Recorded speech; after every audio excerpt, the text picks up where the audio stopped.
Good afternoon, everyone. On behalf of United India Association of New England, Asian American Commission, Saheli Boston, and Women Who Win team, welcome to 2021 International Women's Day celebration. I am Aditi Soni, President of United India Association of New England. My family often says me, I was a born leader. While it is true, I also believe that I had much inspiration for some strong women and men in my life, which resulted in my success story. I want to speak briefly about my biggest inspiration, guide, mentor, and champion, my mom. She grew up in a small town in India, and she raised 6 daughters, instilling in each one of us strong core values, independence, and confidence to dream and live our lives to the fullest. Although I do not have 6 daughters, or any daughters for that matter, I carry my mother's life lessons deep within me to uplift women and support them in living their dreams. I feel privileged to mentor many women at work as well as in our community. In honor of my mom and so many inspiring women like her, I'm very pleased to be in front of you today to host this program that celebrates women and their successes. I will co-host this program with Meena Bharat, AAC Commissioner and Chair of DASI's Gifted and Talented Education Advisory Council. Meena. Thank you, Aditi. Good afternoon, everyone. Very happy International Women's Day to all of you. And a very happy International Women's Day to Aditi's mother. Like Aditi, I too have had the great privilege of having been inspired by strong, thoughtful, compassionate women in my life. Women like my mother, my grandmothers, my sister, my brilliant mother-in-law, my sisters-in-law, my school's principal, Mrs. Jayalakshmi, Prime Minister Indira Gandhi, who was the Prime Minister when I was born, and of course, our very first woman Vice President, Kamala Harris. I came to America nearly 2 decades ago as an immigrant. As I was starting to make sense of life and climbing my hills and facing my valleys in a culture new to me, many women supported me. Women who encouraged me to take a seat at the table, women who showed me where the mother's room was in my office, women who held me when my father passed away 10,000 miles away, women who are here with me today, Black women, white women, Asian women, Latina women, conservative women, liberal women, Muslim women, Hindu women, older women, young women. Thank you for being there for me. This sisterhood has kept me afloat, not just in this unprecedented year of turmoil, but all along. This sisterhood that has stood steadfast with me. My small successes in life are in no small part due to you. It is an honor to be co-hosting this event in celebration of you. A warm virtual welcome to you. We have a wonderful lineup planned for you this afternoon, and without further ado, let us get started. Over to you, Aditi.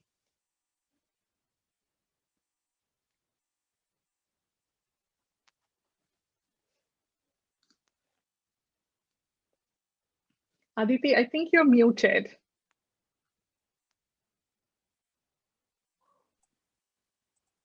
Sorry about that. That is the, I think the most said term on the Zoom calls, right? You're muted. All right, thank you, Meena. Welcome everyone again. So our first segment today is brought to you by Women Who Win Dream Catchers team, a passion project of 3 women who have created a platform for the seemingly ordinary to extraordinary lives and showcase the achievement of women dream catchers across the globe. Their reach spans over 80 countries and is only growing. Please welcome 2 of the co-founders, Shaleen Sheth and Dr. Deepa Javeri as they explore women in leadership today.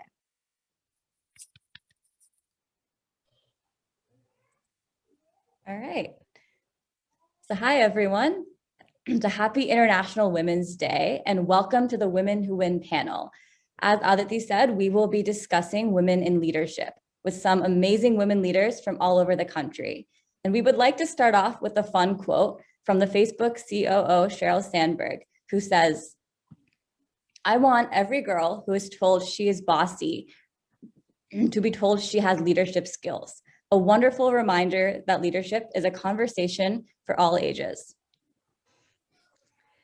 Thank you, Charlene. I am Dr. Deepa Javeri, and I'm a podiatrist in Boston, as well as the treasurer of the Indian Medical Association of New England, and of course, one of the co-founders of Women Who Win. Charlene, over to you. And I'm Charlene Sheth, and I'm a co-founder at Women Who Win as well, and a recent graduate of Babson College. We would like to take a minute to share a little bit more about what Women Who Win is about. We're a global media platform and a networking space for women empowerment. We aim to be the platform to bring all women together. And as women in leadership is a topic that's very close to our hearts, as only 7% of Fortune 500 CEO positions are held by women in the US, and only 38% are at the manager level overall. It is great to see this number growing, and in this year in particular, we have seen some amazing women leaders coming to the table in politics, business, and more. So let's kick off this important conversation with our wonderful panelists. We'll start with Dr. Roly Lal. Roly is an associate professor at the Elliott School of International Affairs at George Washington University, where she teaches graduate courses on transnational security, foreign policy, and international political economy. Our second panelist is Dr. Anupama Godimokala. She's a pediatric anesthesiologist at the Children's Hospital of San Antonio and also the president-elect for the American Association of Physicians of Indian Origin, or API. And lastly, we have Samantha Ganglani. She's a graduate of Bowdoin College and the vice president of global development at DL Incentives, an international garment manufacturing firm supplying top American brands, including Walmart, Macy's, Nordstrom, Brooks Brothers, and more. Charlene, over to you. Yeah, so let's get started. Our first question is for Dr. Roly Lal. So as a leading professor in policy and international affairs, so why do you believe it is essential to have a woman's voice at the table in conversations? Well, I think it's a really important question, and I'm glad you're asking it because I'm afraid it's not asked often enough. What we see is that even though the world has all of these problems that we want to solve about war, poverty, violence, health, and so forth, we find that often women are not brought to the table. We don't have a seat at the table. And if we do, it's sometimes just a minority seat, and we don't have the voice that we should have in these forums. And as a result, I really think that the way that we conceptualize war, international affairs, politics is just tied to how women are not in that conversation. So for example, when we're talking about whether or not we should intervene in Syria or Iraq or Afghanistan, we don't ask the women of that country, hey, what do you think? What is this going to mean for you, your children, your family? We basically put, men in the US, men in those countries at the table and say, okay, let's just figure it out. Even though the bombing is going to very significantly affect the women in these countries. And when we look at, who's making decisions in the US, less than 20% of the senior positions in Department of Defense are held by women. So you can see that their voice isn't being used in that conversation.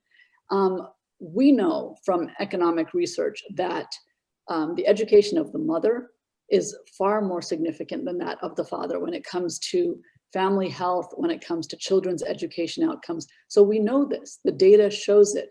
And yet we're still not taking these voices into account. So I think that it's really important if we want to see societies and women and girls have education, access to education. For example, Afghanistan, girls being able to go to school, You know, in India, in other countries, whether or not girls have the choice to not get married, you know, as a child or even as an adult, you know, these type of choices about work, about family, about war, women need to be involved. And so basically, until we make sure that we are always at the table, we are speaking on behalf of those who are weak, on behalf of those who are in these situations, we're going to see that these policies cannot really fully be changed and reflective of the needs of women and families and people just in general around the world. So thanks.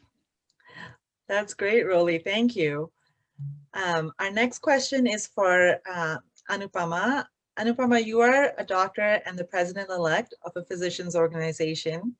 As the president-elect of API, what is your advice for women looking to pursue more leadership opportunities, whether it be at work or outside of work? Thank you, Deepa, and thank you, Charlene, and thanks to all the Dreamcatchers team for arranging this webinar today for women. I hope end of the session, I think we learn a lot from out of this session. So let me answer the question right now. So women leaders, we are in 21st century. So women leaders play a significant role in the 21st century as feminine leadership qualities will fit in the leadership. So first of all, my personal suggestion is, first of all, stop thinking that you're a woman.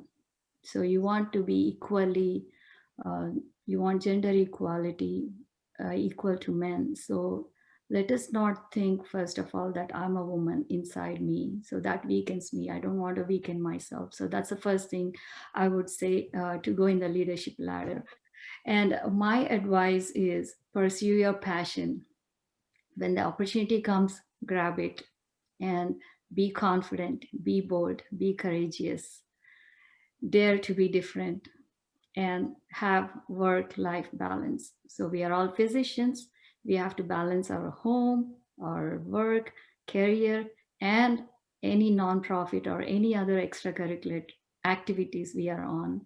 So last but not the least, you need support from the family. That's most important to be a leader as a woman. So biggest support from the family, friends, and then you can win anything in the world if you win your home first. Thank you. Yeah, that's totally wonderful. Thank you for sharing. And our next question is for Samantha. So you are a leader in business and you also volunteer and serve in many roles across Boston. So how did you prepare for your leadership role? And what is your top tip for other women looking to prepare for more leadership in their life?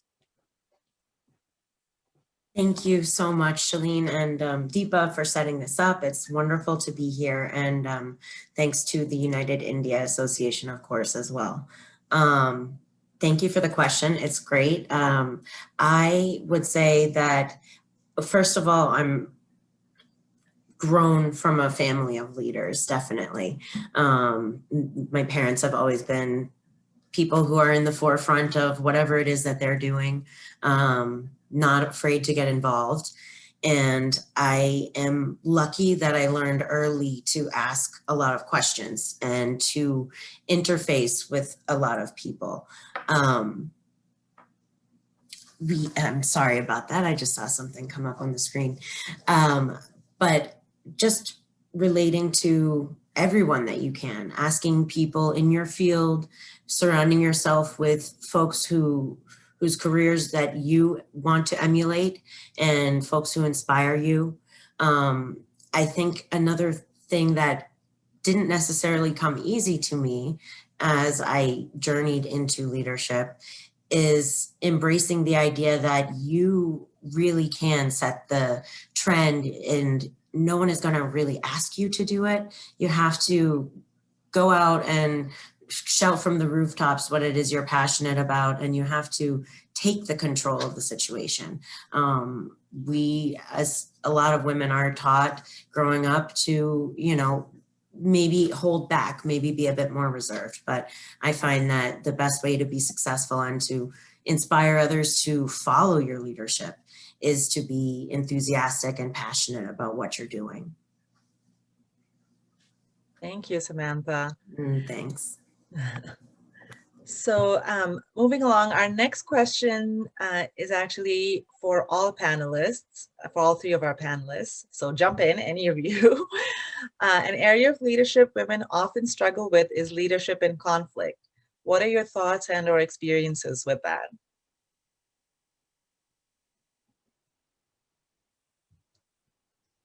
Anyone? Anupama? Yeah, thank you, Deepa. Let me answer this question. Conflict in leadership is always there in leadership, whether you are a man or a woman. But as a woman, we have some struggles and some unique things we come across as a leader. So I would like to divide this into 3 components to make it easier to understand. First of all, conflict of self within yourself, the conflict in yourself. Do you have that confidence? Those are the things which are important. And second thing is at family, is your family supporting you? That's the biggest conflict you have. If you do not have that support, then you are in conflict daily. So first you have to win your family and then get out of that conflict. First of all, get out of your comfort zone. The second conflict is as a leader, as a woman leader, is conflict with your own team. So this is the biggest hurdle we come across as a woman leader, leading an organization, and you have mostly men dominated society. We all know that.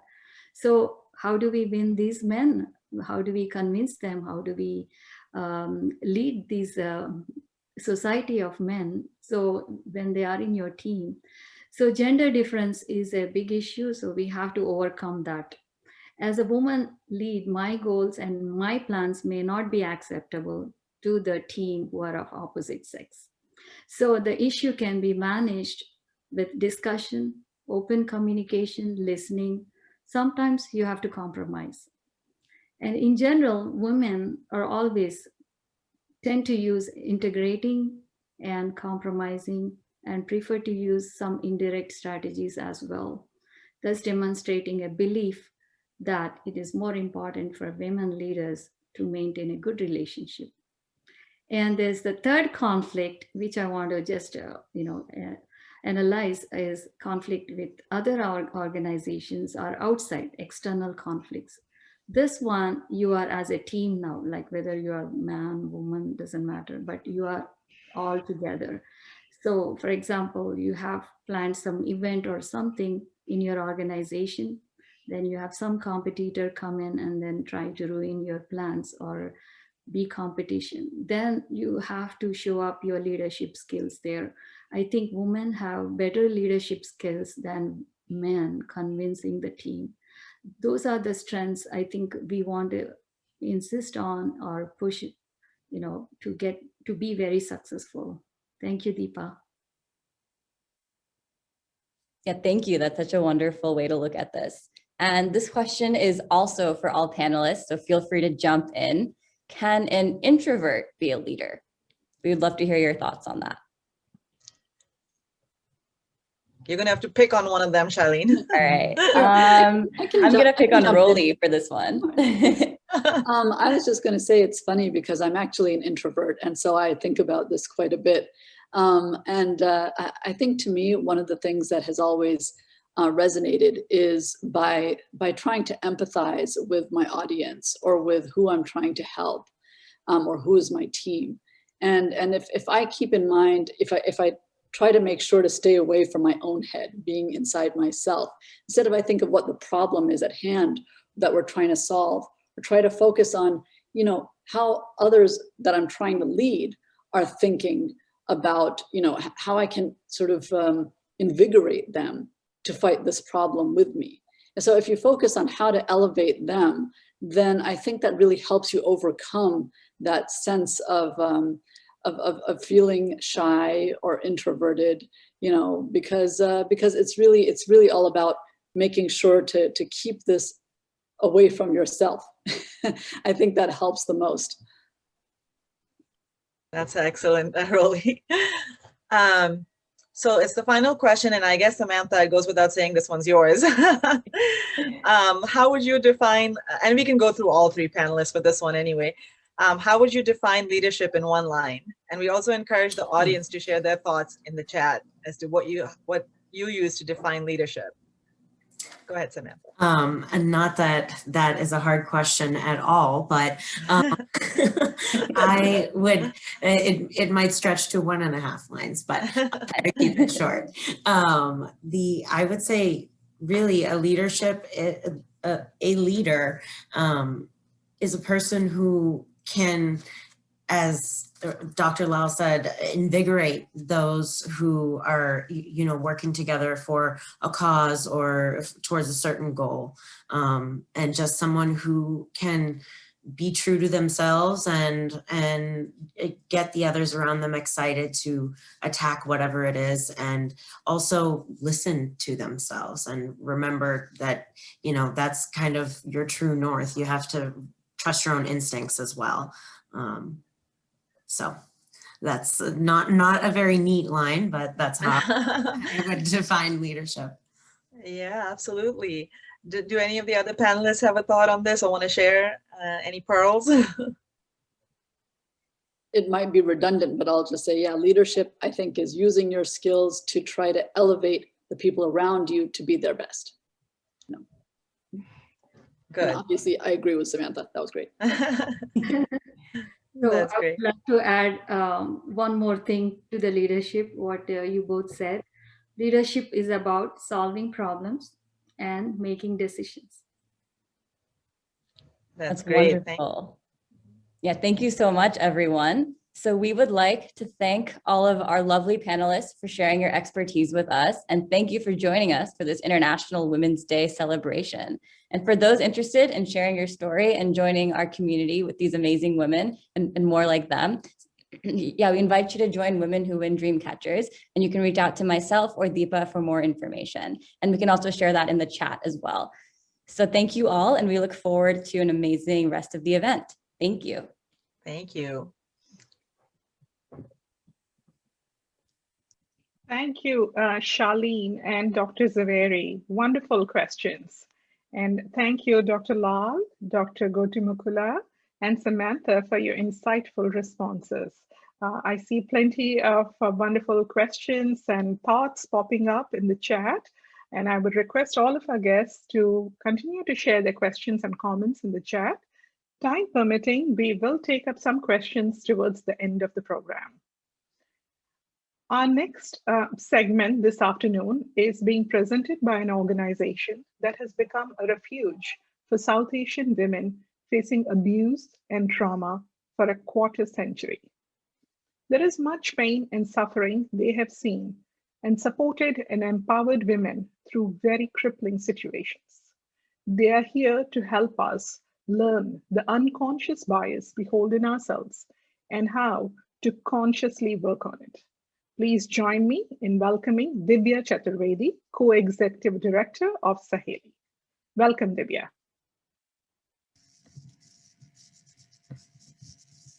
Thank you, Meena, for the introduction. I'm so honored to be here today with these amazing women leaders. Hearing their perspectives on leadership was so inspiring. And I'm sure their journey to leadership may not have been as easy, and that's something that we will talk about. There were certain elements, that were talked about during the previous session. I'm joined today from Saheli by Shweta Agarwal and Tanu Basu, who both are Saheli board members, and will be adding their perspectives of unconscious bias and gender bias after the end of the presentation. So I will do a quick presentation. We will uncover some of the biases and gender stereotypes that hold women back, not only in the workplace and in society, and we'll try and find some solutions today. So just bear with me a moment. I'll quickly share my screen.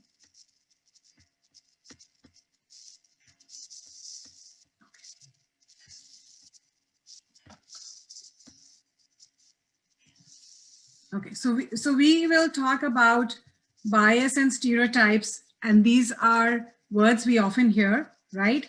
Bias is very prevalent in society. Our brains, in fact, are hardwired to categorize people, to lump people together so that we can make sense of the world, right? I mean, it's hardwired in our brain.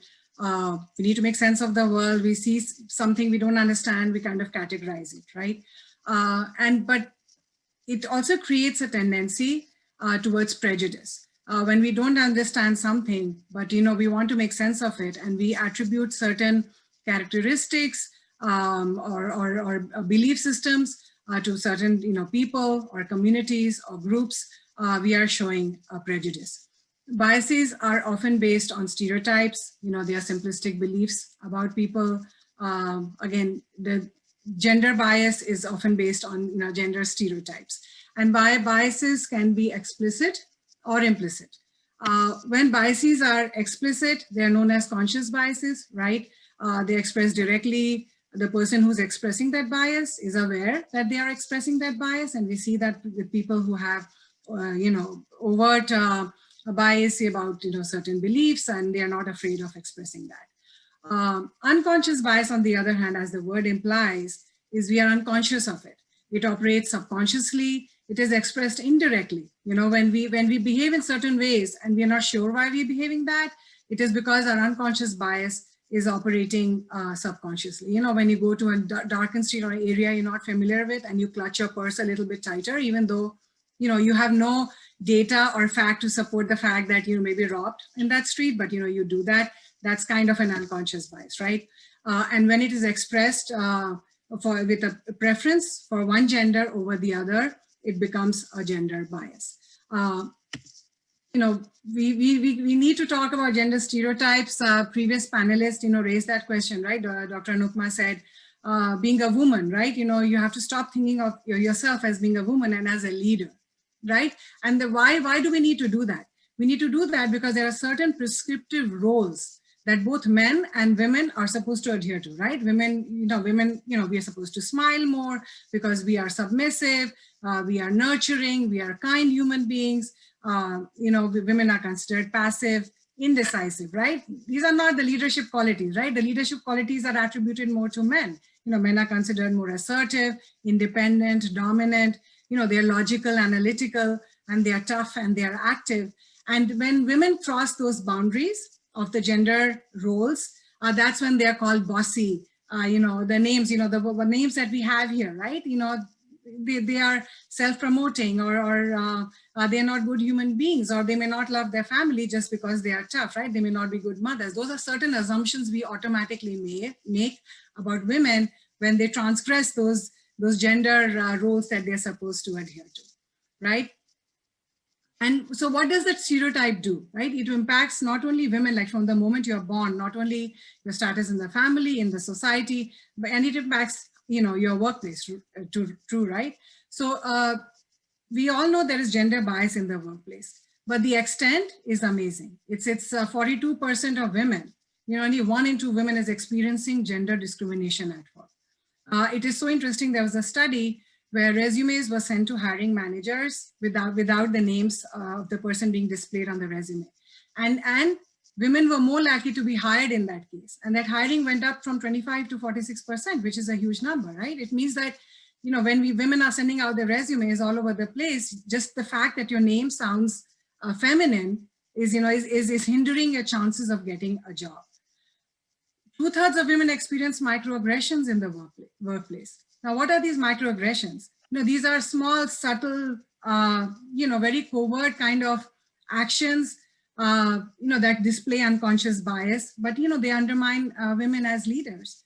When in a meeting, when women are left at the end to clean out the conference room, they are supposed to throw out the coffee cups, right? How many of us have done that? Raise your hand if you've done that in any of your meetings, being the last person to clean out, the conference room. Or when you make a point in the meeting and it's ignored, and when your male colleague makes exactly the same point and he's applauded, right? Or when you have something to say and your voice is not heard. You raise your hand right now in the COVID world, we raise a hand in the Zoom meeting and you are ignored. And there's so many more other instances. We can have a whole seminar on gender microaggression. I would invite anyone in the audience, if they want to share, the gender biases and microaggressions they may have faced in the workplace. If they want to share, they can put that in the chat. The other dilemma that women face is the motherhood dilemma, right? Women, when they become mothers, lose a lot in their careers. Yeah, there was an interesting study that hiring managers, when they see parent-teacher association coordinator on the resume that they're looking, they're much less likely to hire that person. In fact, it's 79%, which is a huge number. And even when mothers are hired, they're offered less salary, 11,000 less, right? And if you add that up over the course of your career, that shows the pay gap, your financial status. You are earning less than men for maybe doing the same kinds of job. Over the course of you make less than men. Your financial status, financial ability and status is impacted. There are so many, other, biases, examples of biases we can talk. Women have to work harder to be noticed. Their mistakes are noticed more. They need to work harder and show that they're competent before they're even, accepted as leaders, right? So we won't spend a lot of time discussing that, but if you want to share, please put that in the chat and we're happy to take questions later. So you may think, okay, I'm just a person, what can I do? It stems, these are deep-seated biases and prejudices in the society, and especially for women and women of color, coming from our culture, South Asian culture, with a cultural norm where modesty is prized, right? Virtue is prized, where being soft-spoken is prized, where being respectful is prized. You're supposed to do that. How do I change that narrative? What can I do at my end? And the first thing is, we need to uncover our own biases. Biases are prevalent in society, as I mentioned earlier.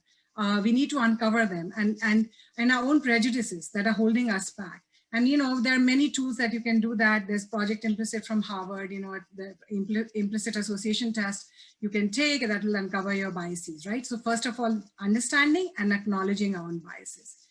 And then working towards it, right? Managing, our previous panelists talked about managing, the perception, what they think of women leaders, managing how others see you as leaders and how you view yourself is very important. It's so interesting that there was a study in which it said that men apply for jobs for which they have only 60% capability, right? And women apply for jobs when they have 100% capability. So just with that statistic, you can see how much women we hold ourselves back from reaching out and grabbing opportunities when we have the capability to do it. So, so understanding ourselves, understanding our strengths, acknowledging our strengths and working on it is something all of us can do. We can do it at home. We can do it in our community organization where we volunteer. We can do it at the PTO where we volunteer. We can do it at our workplace. We can do it with our families. We can do it with our daughters and our sons, right? And be an ally and activist. We had these stories from these, tremendous women leaders, leaving the door open for other women leaders, being a mentor and an ally to them. Only 10% of women have mentors in workplace. And we all know that having a mentor is a big step towards success as a leader. So being that mentor for other women and asking for mentorship, both we can do that at our end. And there are many other things, working for policies, processes in your workplace, that don't discriminate against women, calling out discrimination, calling out bias in their colleagues, having a male ally, all of those things that we can do. But I would urge everyone, the first step starts with education. We educate ourselves, and that is what we are doing here today. For all of you who've come here, this is a step forward in understanding this important topic, in meeting these empowering, strong women leaders, being inspired by them to make change in the society. So the work continues, right? Women have made great strides, but the work continues. We hope that you will go back inspired from all the sessions today, and that you continue to work to push women forward and realize your fullest potential. So thank you for listening to me about a little bit of unconscious bias and about, gender stereotypes that hinder a woman's, career path, stop her from realizing her full potential.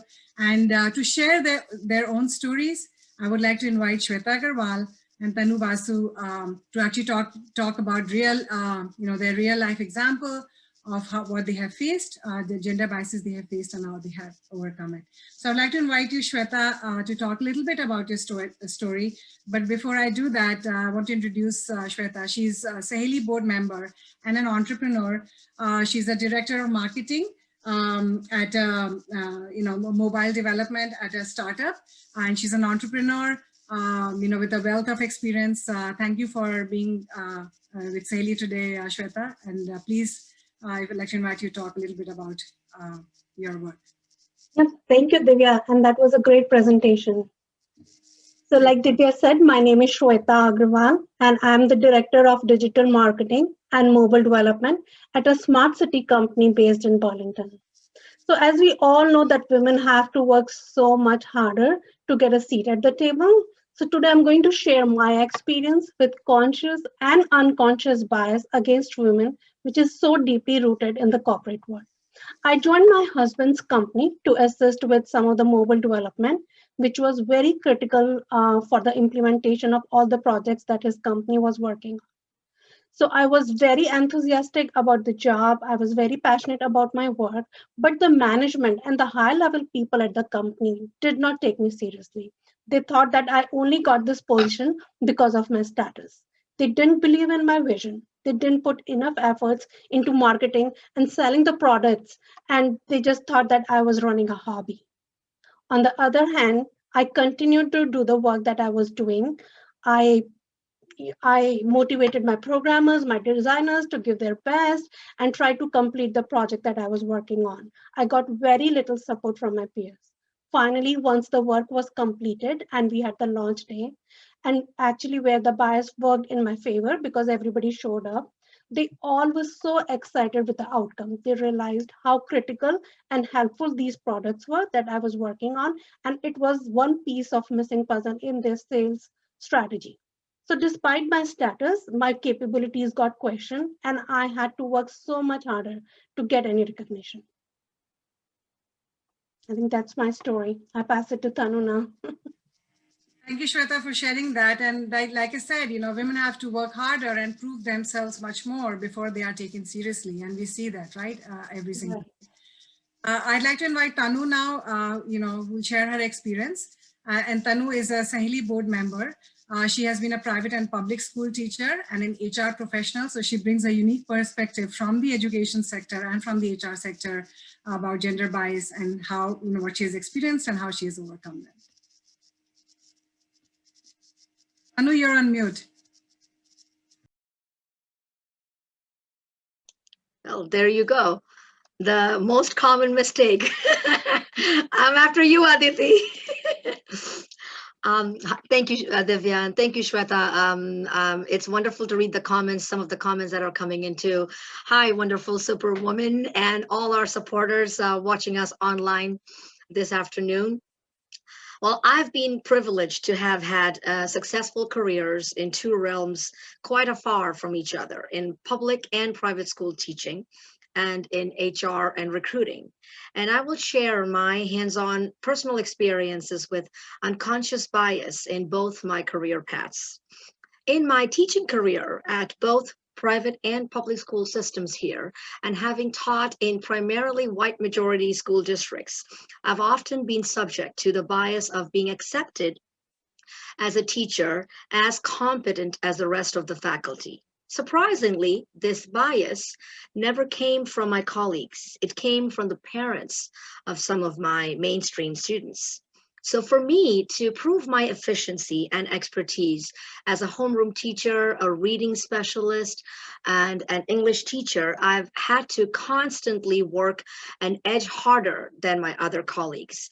I remember this one incident wherein I had a student with reading difficulty, and I recommended that student to be tested for reading delay so he could be given an IEP or an individualized education plan. And the parents challenged my prognosis to be incorrect and asked for the special education director to chime in and reassess and reconfirm the prognosis. Subsequently, when the student's reading difficulty was indeed formally diagnosed, and that student was indeed put on an IEP, the student's father turned a new leaf and personally thanked me for having been the whistleblower for his son's reading delay. And I must add that this unconscious bias wasn't always prevalent. It would peak from here and there, and in most cases, my work spoke for me. And the challenges I faced as an educator pushed me to always overachieve and be a few steps ahead of my colleagues. The second half of my career saw a radical career change from an educator to an HR professional. But unconscious bias didn't stop chasing me. Only this time, I was in a role that had the power to blow the whistle and bring the change. I witnessed diversity injustice problems. I would often see people engage in micro inequities through subtle gestures, comments, and interactions. For example, feeling ignored when one is trying to talk as the listener glances at the watch while you're making an important point, or purposely being left off an email chain or an office group ordering lunch without even asking the quiet colored person or the vocal Black lady if they wanted to order too, or a bunch of office colleagues having a backyard party with spouses excluding the colored single mom, or the colleague who has a gay partner. All these instances are behaviors driven by the unconscious biases that exist in people by virtue of gender, racial, cultural, and financial stereotypes. Diverse people are still disproportionately taking on more weight to explain and advocate their issues with colleagues. As an HR manager and HR professional, I feel that I am now in a position of power to facilitate or influence the process and strive to create spaces where individuals can discuss issues and work together towards diversity, equity, and inclusion, and facilitate harmonious coexistence. That's my few cents. Thank you. Thank you, Tanu. That was really well said. Thank you, Shweta and Tanu, for sharing your stories. These are real, life stories that we experience as women in the workplace. And moving forward, like I said, we all work together to achieve true equality, where we can all realize our full potential as leaders. So thank you for being here. Thank you for inviting us for this event. Thank Meena and Aditi. Happy International Women's Day to everyone. Happy International Women's Day. Thank you. Thank you to both Shweta and Tanu for the wonderful stories that you shared from your personal experiences and how you fought the biases that you were facing. It certainly resonated with me, and I'm certain it resonated with a lot of our guests here this afternoon. And thank you, Divya, for leading this segment. Very, very thoughtful items that you brought forth for us to think about. Anytime, while I was a slave, if 1 minute's freedom had been offered to me, and I had been told I must die at the end of that minute, I would have taken it. Just to stand 1 minute in God's air, a free woman, I would. These are the words of the very brave Elizabeth Freeman, the first African-American woman who sued the state of Massachusetts for freedom in the 18th century.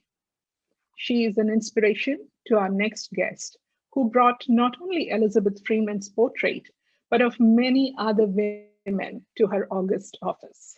She is strong, she is thoughtful, and she has done some groundbreaking work in education, in criminal justice reform, in economic development, and in giving voice to the voiceless. She stands tall as a role model for many women, including myself. It is my honor and pleasure to introduce you to our Senator and our State Senate President, Madam Karen Spilka.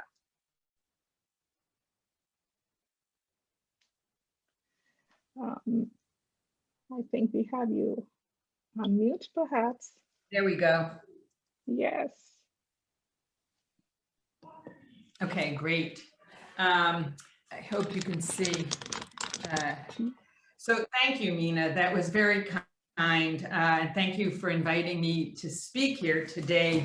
I'd like to express my deep thanks to Mina for that very, very kind introduction, and the one reason that Elizabeth Freeman or Mumbet is so important to me is her belief in fighting for justice. And it's justice that really has motivated and inspired me throughout my career as a senator, as a rep on school committee, justice for all, equality and justice, actually. So I first got to know Mina when she chaired the Hopkinton School Committee.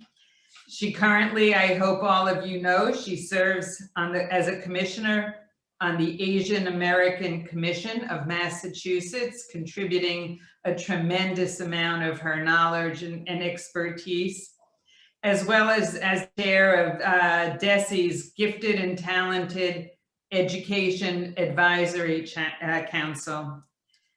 Mina's work encapsulates several of the issues that everyone, I believe, should be thinking about: education, mental health, and women's empowerment. So thank you to all of the organizations who have worked so hard to put this event together.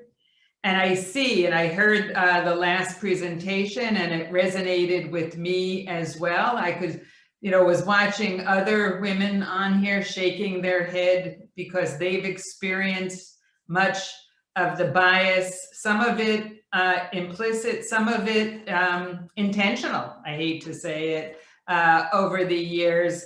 And we've come far, but we certainly have a long way to go. So I want to thank the many accomplished women leaders and leaders in the South Asian community that are here today, who bring their perspectives to this discussion. So we have a lot to look forward to. I want to start off by reminding everyone something very simple. Your work is really meaningful. It's a meaningful part of a long tradition of women fighting for a better future, one that each one of us may not see the full fruition of in the long run. I believe that women and girls, their full contribution and empowerment in our society is so needed if we are to make the world a safer, healthier, more productive place to live. I believe women really need to be active and participate, and that makes whatever the conversation, the product that we're working on, the results so much richer, and we need that diversity. So let me just talk a few things, either examples or things I've been involved with. My pay equity legislation came into effect in 2018. Pay equity ensures equal pay for equal work. It ensures pay transparency and fairness in hiring practices. This issue was championed at the federal level by Lilly Ledbetter, who I happened to meet at the White House a few years back, and championed here in Massachusetts by myself, Senator Pat Jehlen, and AG Maura Healey, all women. Sadly, I'm not sure that the issue would have been raised if it had not been for the voices of women. More recently, there is paid family and medical leave, an issue that I am proud to have championed for the state for many years before my bill was passed. It came into effect actually in January of this year. As women, we made the argument that paid leave is a common sense benefit that workers in nearly every other industrialized country in the world already had. It was actually sad to me that in the United States, we did not have that. We know research shows that paid family and medical leave programs improve the lives of families. It reduces healthcare costs, and it improves long-run healthcare outcomes for all of those involved. Paid leave also improves our economy by encouraging the best and the brightest to stay in Massachusetts and stay on the job. Above all, no one should have to choose between a paycheck and caring for a family member or recovering from their own illness. Despite all of these compelling facts, I know that paid family leave and medical leave would not have been a priority if it weren't for the many women who spoke up and championed this issue as well. We still have a long way to go to reach full equality. The pandemic has made that painfully clear. While hard on all of us, it's been especially challenging for women and for mothers who are making decisions and caring for family members, often many working at home remotely, tending to their children to help them possibly even with their school and education, possibly caring for elderly parents. Despite making up a minority of the US workforce, a majority of those who were laid off during the pandemic are women. And when women weren't laid off, many left as they were required to take on an inordinate share of responsibilities. It still often falls on us. Last month, the Massachusetts Commission on the Status of Women released a study showing that since the pandemic started, half of the women in the Commonwealth have experienced changes in their employment status, specifically due to changes in childcare and schooling. That's fully half of the women in Massachusetts. That was an astounding fact. I think back to when I was a younger professional as an attorney with 2 kids in the public school system. I just can't imagine I had 2 boys, 2 years apart. I can't imagine what it would have meant for my career and my family if my 2 young sons had spent an entire year at home. I try to keep that in perspective. So while access to affordable, quality childcare has always had the potential to make a difference in many people's lives, right now, it is more necessary than ever that we move forward on these issues. And we have started in the Senate a new committee, Reimagining Massachusetts, to look at when we bounce back, what do we want to envision our lives to be in the new normal? Because there will be a new normal. Not everybody is going to be going back to their offices. People will be working remotely. What kind of transportation will we need? Childcare, education, everything. None of the issues that I've mentioned, fairness in pay, paid leave, and childcare, solely affect women. And women are clearly not the only ones who benefit from each of these changes. But I believe that change happens when women speak up, precisely at forums like this. I believe that women need more than just a seat at the table, because you can have a seat at the table, and as a prior speaker noted, you can believe that you are sitting there quietly, respectfully, and not speaking up. Women need to let their voices be heard. They need to grab the opportunity when they have it. So I am incredibly excited and grateful for what is happening here today. And I look forward to the many ideas and feedback that will be heard. And I just, have to say, this one thing really still gets me really angry, and it was acknowledged by the prior speaker, that women often do speak up. You could be in a room with, a few women and mostly men. A woman says something that makes a lot of sense. 5 minutes later, a guy repeats it, a man repeats it. And then a few minutes later, another man will say, oh, well, I really liked what, they refer back to the man, what the man said, that made a lot of sense. I have started pointing that out. It was like, yes, that did make sense. And, so-and-so said it before he did. So I think you should acknowledge her. I mean, it still happens to me as Senate president. It is just so aggravating. And we need to make people aware. We need to make men aware they do that. The women in the room know it when it's happening.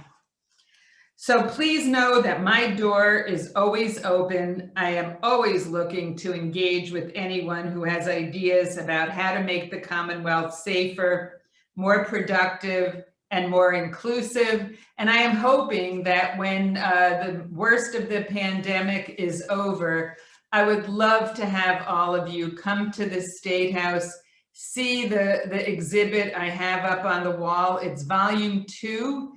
We call it Her Story. It's actually, if you go on my website, you can see a reference to it. We have 95 pictures. I covered all the white men who are the prior Senate presidents. And there are wonderful, beautiful pictures of 95 women of color who have had a positive impact on Massachusetts in all different areas of our economy, of our sectors, of our lives, dating back to the beginning, dating back to Weetamoo, one of the Native Americans, I think in the 1600s, to the present. It's a beautiful, beautiful exhibit. And I have to say, it is just the start for me. You walk around the halls of the State House, and there are just no women involved. It's all pictures of men or statues of men. And whether, again, by accident or design, women have been left out. It's like we did not even exist in history. And we are working, I am working to change that. So please feel free, again, when the pandemic's over, maybe we can have a tour and a visit to the State House. And I can share those pictures with you and her story, because I plan on doing this every year that I am Senate president, and then try to expand it beyond just my office.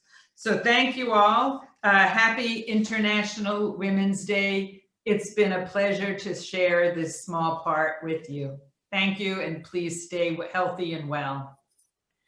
Thank you so much, Madam Senate President. My phone is lit up with messages and lots of messages on the chat too. So many things that you spoke of, but most importantly, to speak up. I think that's something I'm going to hold dear to my heart. Thank you so much for acknowledging how much this pandemic has affected mothers and women across the world, really.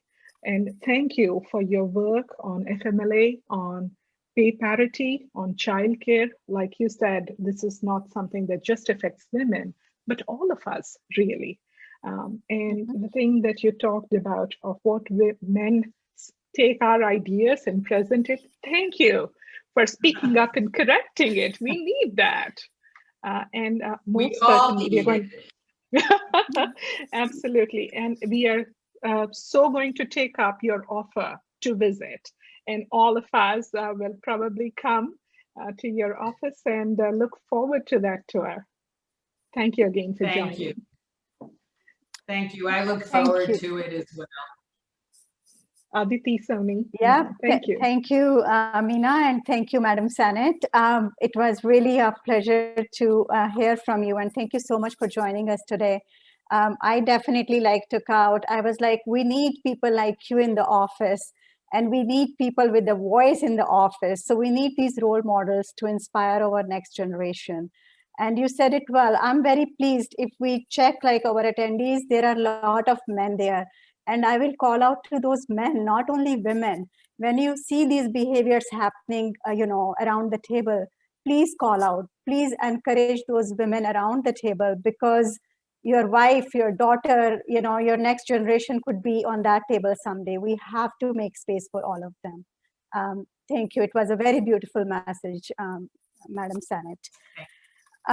Speaking of that, as we just heard, right, COVID-19 has made things really difficult for all of us, and maybe especially for women, right, to have our voice. I think our next segment gives us some tips into it. Our next segment is personal brand, right? When we think of some people, they stand out with good persona, good reputation, even without we have ever met them, or we know their work in detail. How do they do it? In this workshop, we will explore personal brand. What is it? Why does it matter? How to access and create your personal brand. Please welcome leadership and executive coach Rupal Patel, as she helps us all with her tips and tricks of personal branding. Rupal, over to you. Hi, everybody. Wow. Such an inspiration, right? Like breathe, smile, enjoy. I am just in awe listening to all of our panelists. And I mean, I was almost in tears even to just think of how much we have accomplished and how much more we have to go. But it is my honor today to give you a little bit of tips and bits about personal brand, and hope that at the end you all have something to take home and make it a bit really relatable. So I'm going to share my screen. Give me 1 second. People who know me know that I'm not the most technologically advanced person. So please forgive me if I make mistakes while I'm doing this. I can teach you all about personal brand, but I cannot teach you anything about the technology. So I get thumbs up. That means you guys can see it. Fabulous. So as I've been introduced, Rupal Patel, among many different things, one of the things I absolutely love enjoying is celebrating with people and helping them be the best they can be. And one of the topics that's near and dear to me is personal brand. So when you're looking at these pictures, I know some of you recognize them, the logos, the most amazing leaders that you may have heard about, read about, seen even personally. As you're seeing them, I'm pretty sure you're thinking of some adjectives, right? Such as humble, inspiring, powerful, trustworthy, reliable. How is it that we know so much about these people and these brands? Like, what happened? Did we become best friends with them and we just didn't know about it? No, what was it? It was all about the brand. It is their personal brand that we became so familiar with, that we brought it in our own home, that we embraced it. We probably even cried sometimes when we read stories, and we invited them in our hearts some days. So what I want to do in the next few slides, in the next few minutes, is give you some very tangible, actionable tips on how you can even bring some of this in your personal brand and go forward with your personal brand. As you see on this screen, some amazing people, including Mickey Mouse. Who doesn't love Mickey Mouse, right? So what is personal brand? You know, we all know Amazon. We probably get Amazon boxes almost on a daily basis at our home, not some days. I really, really love what Jeff had to say. Yeah, Jeff is my best friend. No, personal brand is what people say about you when you leave the room. I'll give you a second to just take that in. It is about what people say when you leave the room. So that sentence is it's a mouthful to some extent if you think about it, right? So now let's break it down. So when we break it down, it's almost like an equation. It's how you see yourself, how others see you, and a combination of both of those things become personal brand. And when you're thinking about yourself, it's your feelings, it's your behavior, it's your actions. When others are seeing you, it's the vibe that you're giving out, the confidence, the smile, the the warmth that comes from you. So together it becomes personal brand. Now, let's focus on how we would do this. How would we create this? And each one of us have it in us to do this. And each one of us can step out and be that amazing story that we hear about. First, what do you want to be known for? We all have some things, right? We all have a little bit in our heart that we want to be known for. And how does it appear in front of people? And then finally, how will we show it? Regardless of who or what company is your role model that you look up to for personal brand, I can tell you, they all have used this as the fundamentals to get where they are today. This is the stepping stone. Many other things can be built on this, but if we can just get the stepping stones done, it's a great, great foundation to where you may want to be, or if you're doing this for your organization, where your organization may want to be in the future. So I invite you to put on your fearless lens right now and look deep within and think about who you truly want to be. Think about your personal life, your professional life, and just really deep within. I know we got like 2 seconds to do that, but maybe you want to do that after the presentations. But as you're thinking about it, you know, the adjectives you see on these slides are just to start with. There are many that you can use, right? You want to be known as a bold person, as an inspirational person, as a successful person, maybe just loyal and fair, right? We're talking about equality. We're talking about gender, equity. I mean, fair. I want to be known as a person who is fair and who's given people a fair chance. But as you're thinking about this, I want you to think about it not only just for today. Think about what you want to be known for tomorrow, and what do you want to be known for ever. Once you have done this step, the next step is very important to understand. And our amazing speakers have spoke about this already. We learned about unconscious bias not too long ago. Different people have talked about their personal experiences. Now it's time to really step away from our lens and see things from other people's lens. As you're doing that, keep in mind that people's lens are influenced by many things: unconscious bias, stereotypes, personal experience, and the society we live in. And that is the reason that we need to also think about this as we're thinking about things from our own lens. Because as we bring this into our circle, when we think about personal brand, you will see that environment to environment, you're going to need to change just a tad bit on how this will show up for you. So let's bring everything together. We have talked about to look deep within. We have talked about to see things from other people's lens also. But how are we going to show this? The very first thing is being visible. Personal brand is all about being visible, networking, attending social event, surrounding with people who promote you and your brand. Even when you leave that room, you want people to say, you know what, she's a good gal. Yep, I have that board open. I think she is the right person to be there, who can represent you in that room. During job interviews, don't forget your personal brand. It's not always about technical things, right? We have amazing technical professional people on this panel, amazing people in the audience, but it's also about ourselves, what we bring to the table. So leverage examples to show your personal brand. Bring that warmth to that table during that passion in your voice when you're interviewing. Be confident. Take pride in whatever you represent, whatever your identity is, whatever your experience is, whatever you value. Be confident. Walk in that room, sit down at that table and say, this is who I am, this is what I represent, and this is what I bring to you. Either that be in a professional or in a personal situation. And audit online. Wow, lots of online going on. Even today, we have a lot of live Facebook, live this, live that, right? Make sure that if you have a personal brand that you're putting together, let's be Let's be aware that everybody is seeing everything, right? Facebook, LinkedIn, Twitter, Instagram, I don't know, many other things. So as you are showcasing yourself, remember that you need to be a bit consistent, but also audit,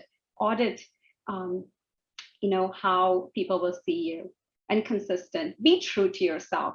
How many of us have tried to wear a couple different personalities? We have a mother personality sometimes, a sister personality, a home personality, a work personality, a leader personality. It gets exhausting.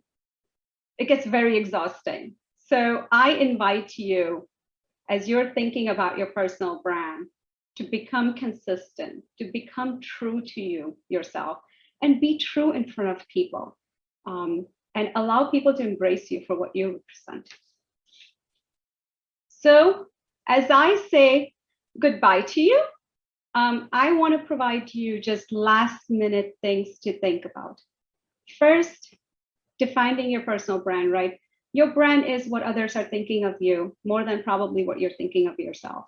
So as you're thinking of this, don't forget your strengths, your skills, your personal trait, and your passion, and how you want to show up in front of others. Showcasing your brand, which is marketing. Everything you do matters. Everything. I mean, some days if you guys live near me, I kind of wonder if people see my PJs taking the garbage out, what they're really thinking about my personal brand. But you know what? One of my personal brand is authenticity. I am as authentic as I'm going to get. You're going to see me in my Christmas PJs and in my professional outfit at the same time. Be consistent. Pay attention to the substance and the style. Nurture your network. We are surrounded by the most amazing community who just wants to help. And let them help you, nurture them, be there for them. Give that helping hand to people around you. Embrace it. And know when and where to contribute. Not every fight is our fight. We need to do it together sometimes. So know when to be part and when to do this together, when to invite people to help you grow as well. So there are many benefits of this, right? It puts you in control of yourself. It helps you clarify your goals and your vision, what you are. It helps you, gives you visibility. It makes you memorable, right? When you walk out today, tomorrow, future, they're gonna say, yeah, I remember this person. I remember how great she was and she had this amazing passion for things. It increases your superpower power. We all have a bit of that. I've heard amazing superpowers today. I'm gonna LinkedIn friends with all of you because I need to have share some of those with me. And then it supports your personal and career journey. If people know what you stand for, it's easy for people to know how to include you, how to kind of invite you, and how to make it, how for them to make it part of what they want to, also help you with. So with this, I'm going to say bye. And thank you for letting me speak a few minutes on personal brand. And I know we're going to have some amazing inspirational stories after this. So I'll, not cry at this point. My email address is there if anybody wants to reach out to me, and I'm happy to connect with you. Now I just have to stop sharing.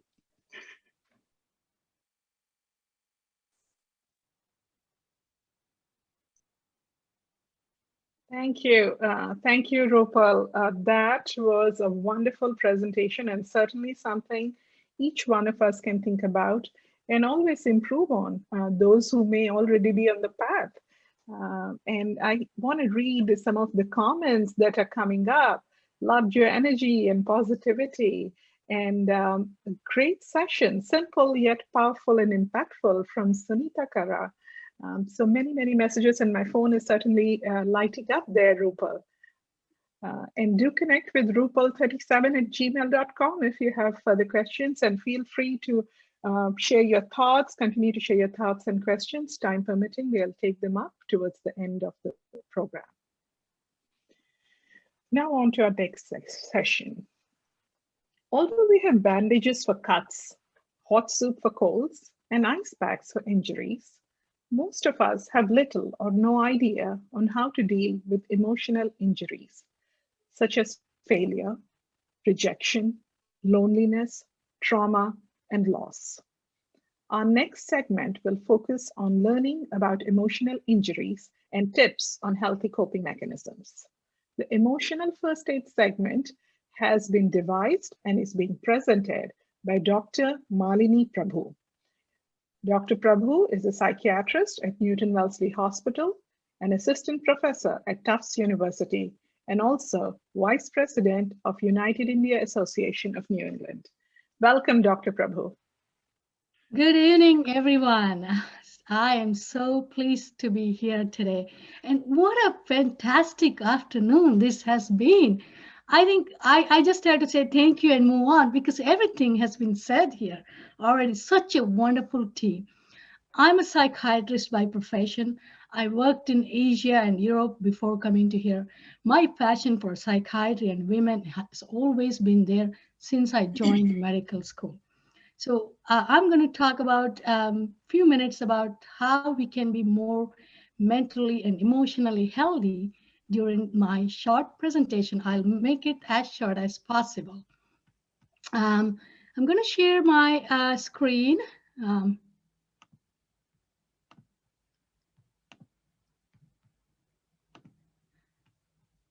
Just wanted to make sure that everyone see it.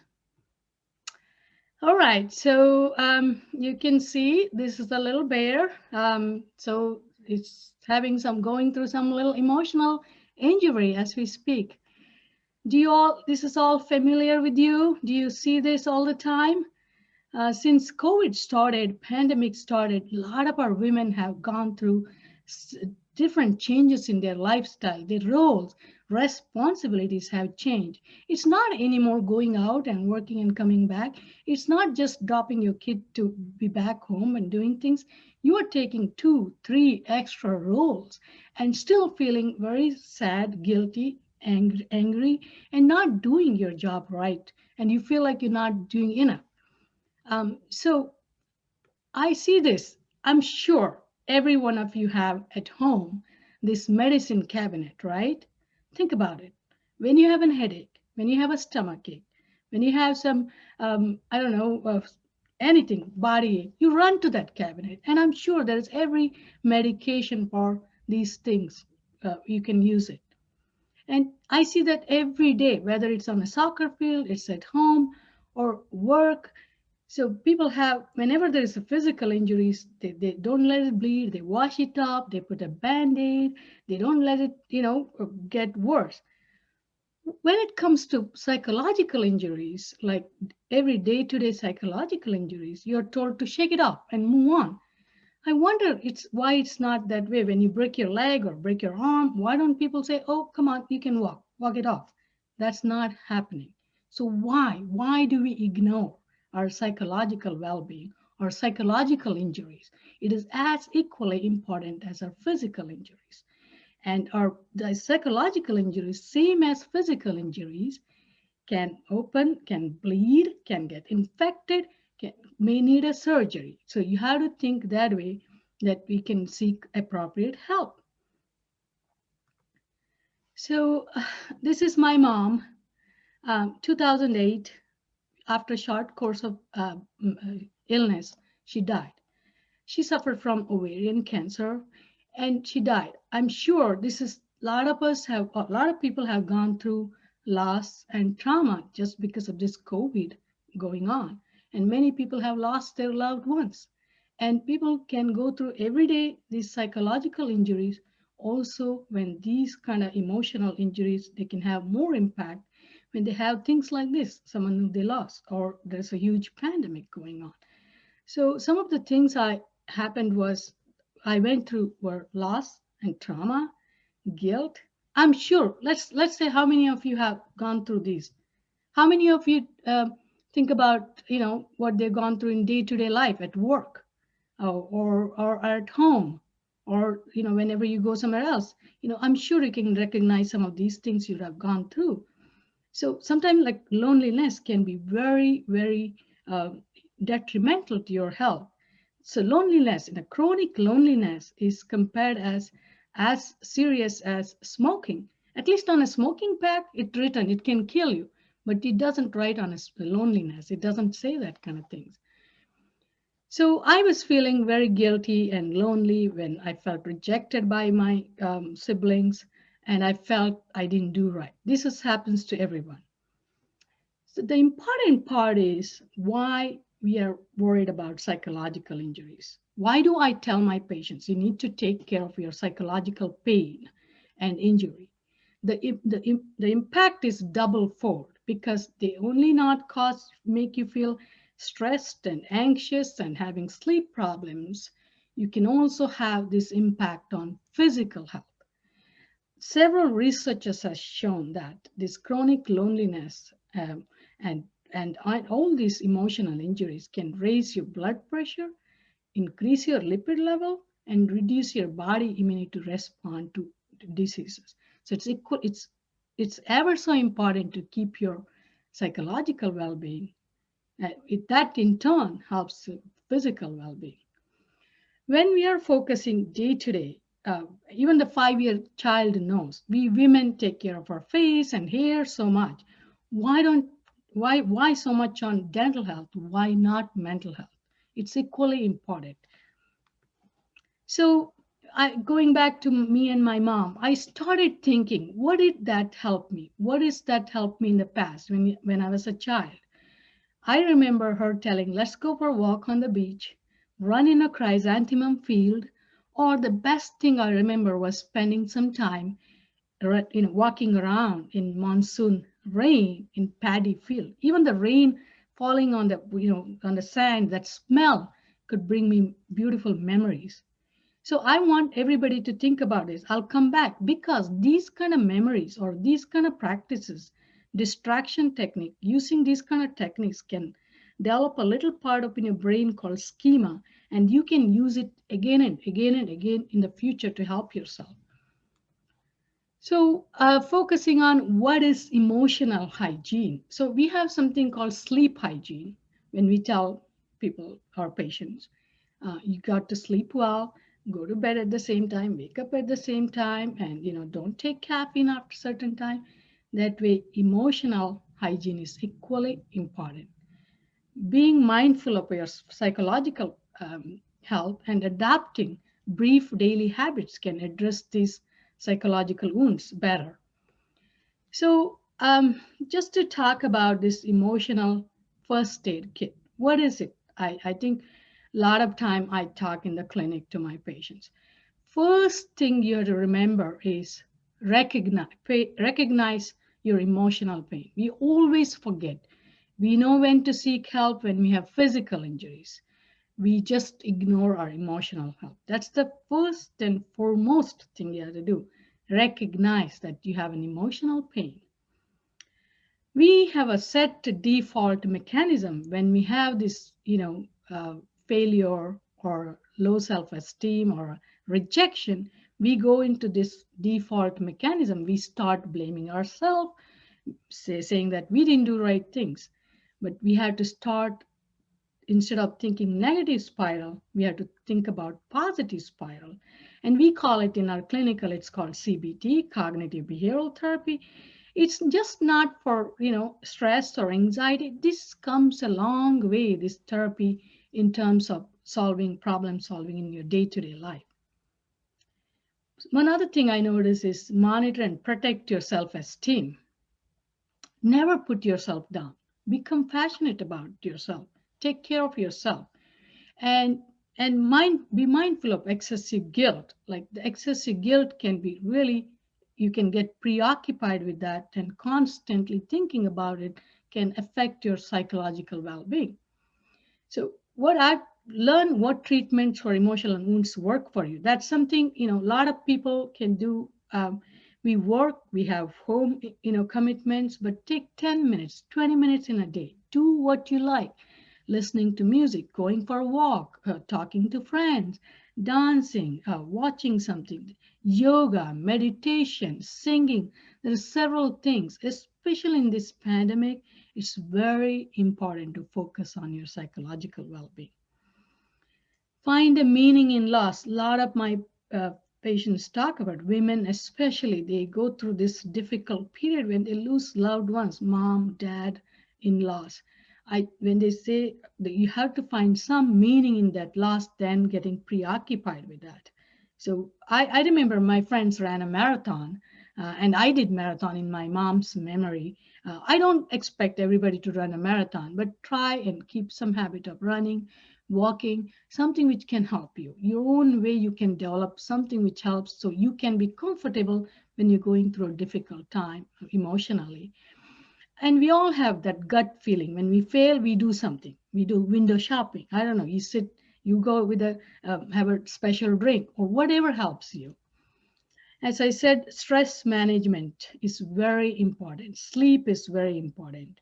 We call it biofeedback in medicine to tell what happens when a person is anxious, because your heart rate increases, your body feels tensed, you cannot sleep well.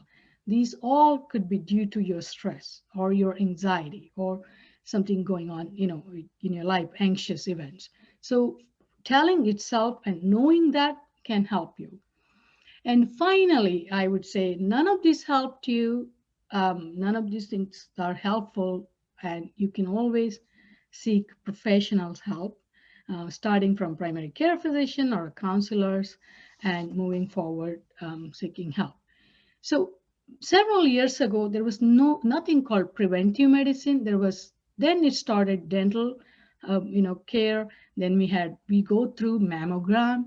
We go through pap smear. Why not mental health? We use this as a preventive measure to take ourselves, look after ourselves better.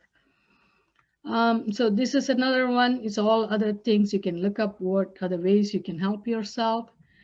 And by end point, I would like to end this with this event by saying, because you all have a medicine cabinet at home, hopefully today you can all carry little, imagine that in your mind, that little bag with a red plus sign that contains a lot of emotional tool which can help you.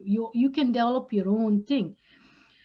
You have to take care of your body and mind, because they strongly survive. One doesn't survive without the other.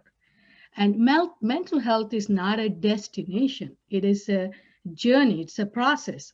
It doesn't matter where you're going. It matters how you are going. Thank you for listening to me. Hopefully,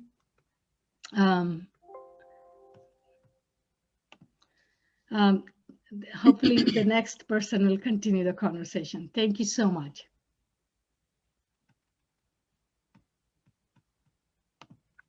Thank you, Dr. Prabhu.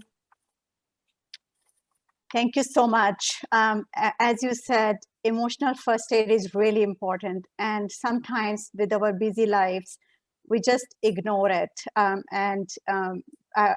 really like the tips around emotional first aid and the concept of emotional hygiene, which is very, very important for all of us, especially during this pandemic. We are going through a lot of stress, so emotional well-being is important. Our next segment is supportive men in our lives. As we heard it in many sessions today also, right? Madam Sennett said that, and in unconscious bias, it was kind of called out. There are these biases, and we say like, okay, it's International Women's Day, all about women. But in this segment, we really want to address what is the importance of men in women's lives, behind things we do. With that note, actually, I would like to acknowledge many men who have joined us today, many community leaders. I can see Anil Sagalji, Sanjay Gowda, Dr. Sahani, many people from our United India group, or there are many men in my team, and I'm very proud. I mean, we work shoulder to shoulder. Thank you for joining us today. I personally have been very fortunate to have many, many supporting men in my family, including my dad, my son Aditya, and my husband, my rock, Rakesh, who provide unconditional support in all the ventures.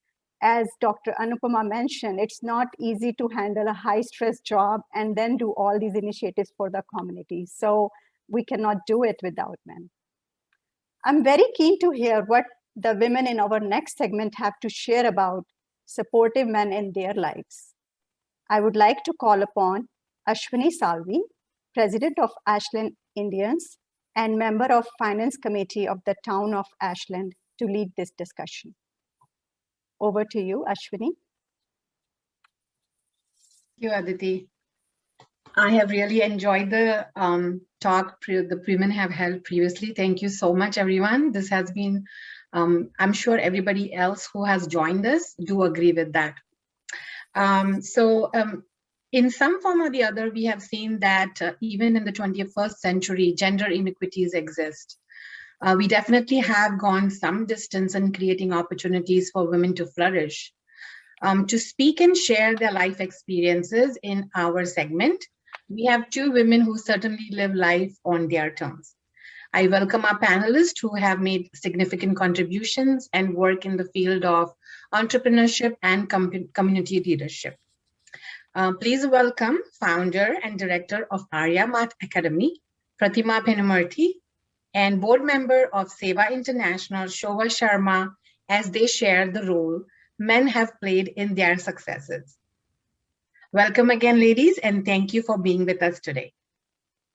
As we all have some circle of influence, Shova, I want to ask you first, can you speak to the role of men in your family and life in your early years in regards to encouraging you to dream and live a fulfilling life?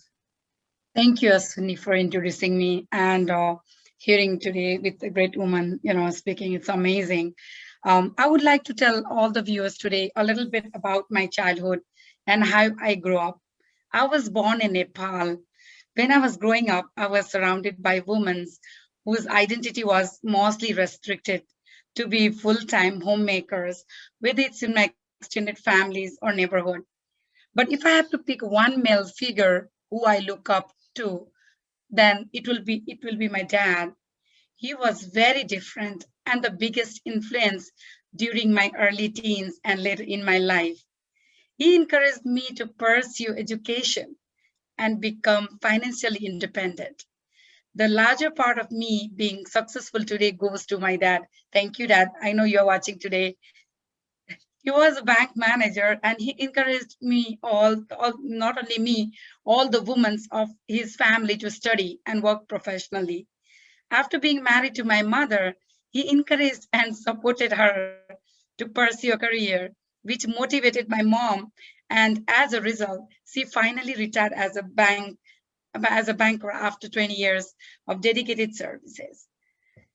In general, his impact on women was always profound.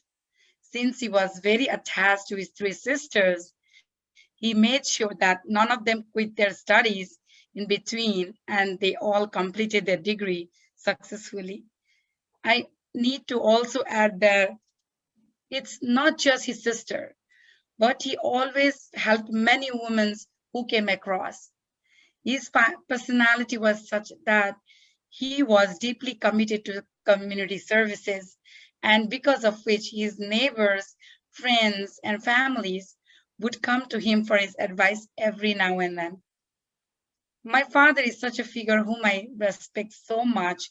He's not just his family, but he helped a lot of men and women in our old neighborhoods.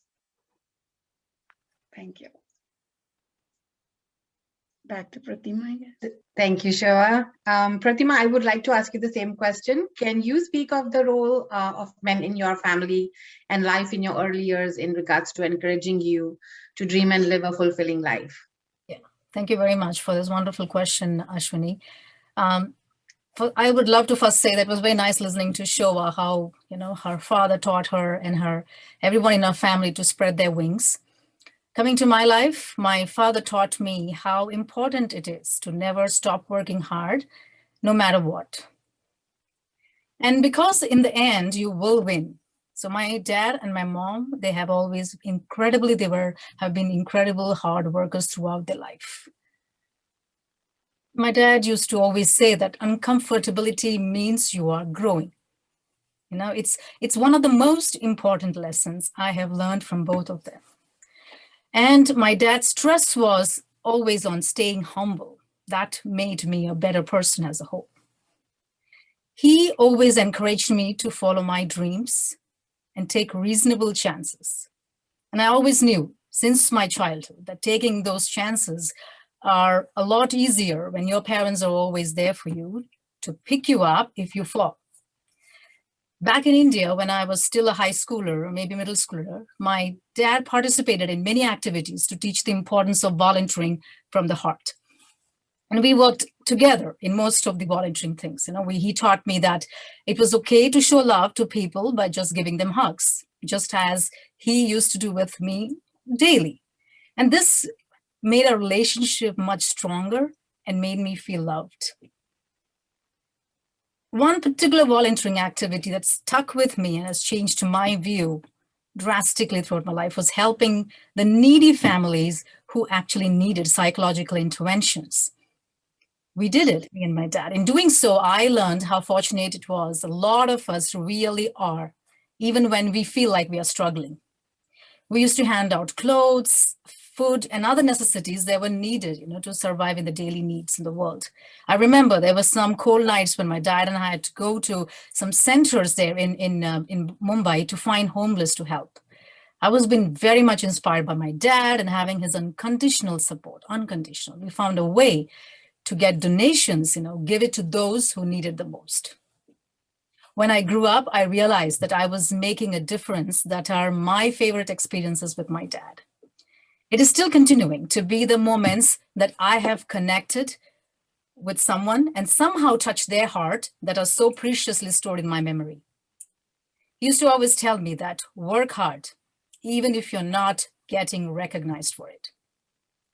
Honestly, it's because of my dad I learned and believed strongly that volunteering can teach both children and adults so much about being selfless, appreciating others, remembering how connected we all are, understanding that one of the greatest gifts in life is giving to others. Thank you so much, Pratima, for sharing that. And I completely resonate with that as well. Now, you both run a successful enterprise and an entrepreneur's network. Can you speak to your experiences when a colleague, a partner supported you and made you have faith in your partnership with men? Pratima, would you like to go first? Absolutely. Thank you for raising this question, Ashwini. Throughout my profession and community work, I've attended dozens of women's networking events. That will include lunches, meets and greets, happy hour, you name it.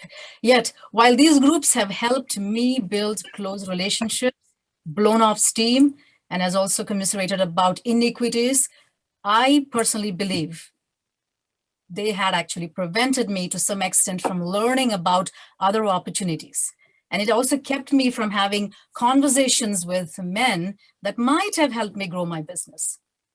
Now, for starting my own academy, Arya Math Academy, it was, I still remember, and I'm always honored, and I always honor him, Dr. Ho, who is Dr. Frank Ho, who's the founder of Ho Math and Chess Academy, my mentor from University of Vancouver. He is the one who helped me understand that running own business is extreme hard work. It's not a feint of heart. My learnings from him made me realize that a life without a passion has no solid foundation. Another important thing I learned from Dr. Franco is that if you don't have big dreams and goals, you will end up working for someone that does. Once I realized that gender segregation has a negative impact on men too, and honestly, you see any research, it has clearly shown that men tend to form their beliefs about gender roles based on what they witness from the women around them. Women-only groups perpetuated the existence of men-only groups to which they are supposed to be equivalent, but which still tend to retain most of the power, connections, and resources. But if we want real equality in the workplace or any community work, women need to step outside that comfortable confines of our women-only networking groups. We must encourage men to do the same. This even inspired me to start a business entrepreneurs forum. I can probably say I'm so happy I started that, called Indian Business Owners, Entrepreneurs, and Startups in North America. It's running very successfully till date.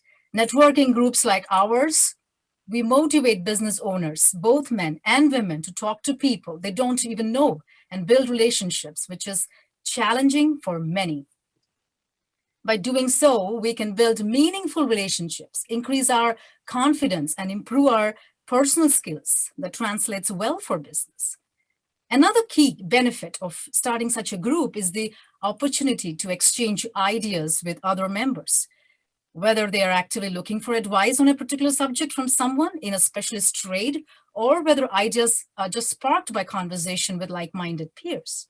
They all will gain valuable insights into their own business, which they may never have thought about otherwise. Yeah, that's so right, Pratima. Shoa, would you also like to share your experiences when a colleague or a partner supported you and made you have faith in the partnership with men?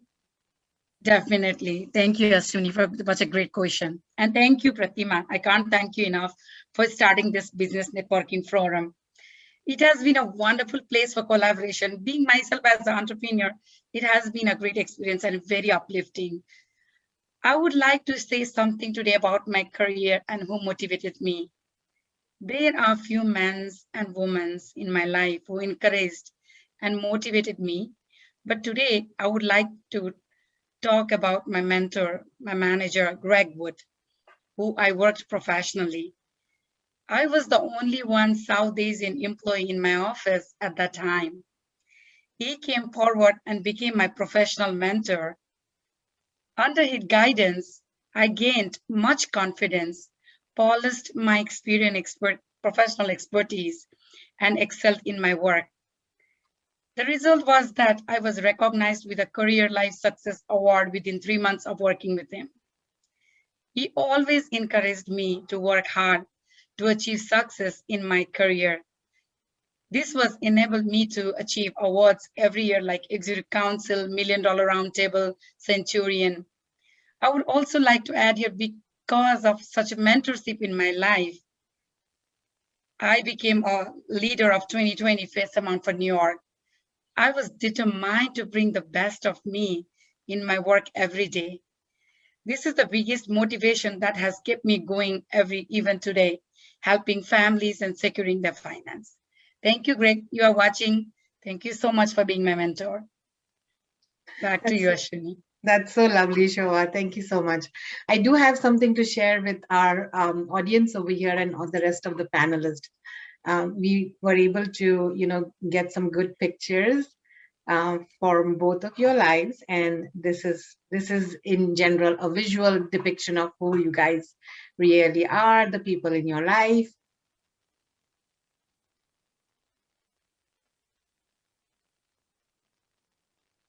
All right. So since both of you are part of several community service-based organizations, and here, Shoa, I will ask you first about your work during the early uncertain days of COVID. And Pratima, I'll come back to you on that for your teammate contribution. So how have you worked together with men and women in creating meaningful outcomes? Thank you, Ashwini. Since last 5 years, I have been closely connected with Seva International, and now I am part of Executive Committee. I have successfully led many projects towards community services. In the early days of COVID, there was a lot of unknown and uncertainties of masks, PPEs, gown, all those things. As a result, we created the Seva Mask Project, and I was able to coordinate with 90 volunteers. And I'm really happy to share, due to the social media, within a week, we had 90 volunteers came to help us with this project. I feel so happy to see dedicated men and women who successfully implemented their given project. It is a general conception that men are hesitant to lend a hand to their wives at home, or women generally complain that they don't get enough help from their husbands in household work. But during pre and post pandemic, men completely surprised us. They were working full-time from home, and they also came forward to support such critical projects. I received very positive feedbacks from families. Women praise their husband's contribution very much. Whenever I have reached out to men and women for a fundraiser, I have got great contribution from them. I truly appreciate them. Thank you so much. Their support has always been the key factor in the success of this community project, and I will continue doing my social service. Thank you. Oh, that's great. Thank you, Shobha, for sharing. So Pratima, based on the Team Aid, we are looking forward to hearing you on that forum. How has that worked for you in terms of creating meaningful outcomes? Yes. I just want to take it again, just wanted to say, because what Shobha left with is that whatever we do for the community, just wanted to add that the great thing about giving is that you just need to think about others and how you can help them. You know, that's what we see in every organization that tries to help somebody. In my case, I would say every year, you know, just Ashwini, I just want to stress here that thousands of people, we all move away from their native countries in search of better opportunities and livelihood overseas. Right. While such moves have their advantages, there are also some potential consequences. People living away from their families, they feel rather helpless, you know, when they fall prey to unfortunate events like accidents, natural catastrophes. Team Aid organization, which I'm very closely connected with, has always prepared to help in emergency situations. Our volunteers are always just a phone call away, located across the globe. We understand that when individuals are facing dire circumstances, especially abroad and away from their home, the need for support is of utmost importance. We provide the necessary support and stand in for the families and friends they are unable to connect with. That support is just as equally important back home for their families. And we all know, Ashwini, we recognize and we can provide that well. Our primary objective is to bridge the distance between an NRI and his or her homeland. One particular case, and I do want to stress on this, is that when one young professional from local university from Massachusetts doing his postdoctorate had sudden heart ailment, and he left this world, leaving behind his wife and his only one small kid. He just had one little kid.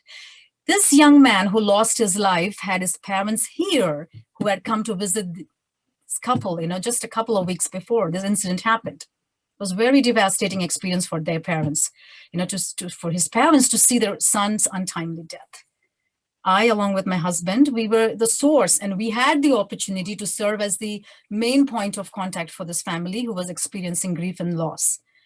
There are many, many beautiful and uplifting things in life, and I hope you agree with me again, Ashwini, on this, but there is loss. Losing a loved one can trigger intense feelings of grief. Now, for some people, this grief can lead to depression or make underlying depression even worse. So on my part, I made sure the lady of the house had all the emotional support on all ends, since an NRI suffers in an unknown country or across an expansive distance. The lack of emotional support on both the ends can cause mental stress and trauma. And very proudly, considering this entire process, I was given full support by my husband, Ramakrishna Penumarti, and the founder of Team Aid, Mohanana Panigaru, where we worked readily to do things such as drive through the night to collect papers, you know, important papers, deal with administration, consulates, make necessary calls, arranging for funeral home and funeral services, and provide much needed emotional support to ease the stress of traumatic experiences. I can very proudly say that all volunteers of Team Aid, both men and women, we all rise together to help others and embrace humanity. Wow, that's both heartbreaking and heartwarming at the same time. Kudos to both your organizations. This is really great work. Thanks for sharing this. So towards the end of the segment, I want to ask you both again, what tips would you give to men in their efforts to support women? And what tips would you give women in seeking support from men and also raising boys to be supporters of women? So Shobha, I don't know, would you like to go next? Yes, thank you. This is very important for me because since I am in a financial services profession, I would like to request all men to encourage and support women in their families and motivate them to get more involved in their family finance and be more independent. I think this will improve communication gap between spouses, which we are seeing more these days. For women who are working or stay at home, the workload should be balanced if they are involved equally in managing house chores, women too should not shun away from home finance situation. Please support your man and be their pillar. If possible, they need to sit down with their partners and have open communication, and this will clearly help the bridge emotional gap. Sometimes we have to work towards building communication with our partners. Small efforts lead to greater understanding. Men are very flexible in this generation, and I think we all agree on that. And they are a great role model for the next. So with the great partnership, both men and women can set the right example of teamwork. Thank you. That's great. Thank you. Pratima, same question to you, and I'll repeat it again. What tips would you give to men in their efforts to support women? And secondly, what tips would you give women in seeking support from men and also raising voice to be supporters of women? Absolutely. Thank you for repeating the question, Ashwini. Anything a man can do, a woman can do it better, even better. These gender wars are so unnecessary. To achieve gender equity as we continue to live through this post-pandemic, the very first step is to cultivate an awareness and understanding on a daily basis. Men need to ensure that women's voices are heard.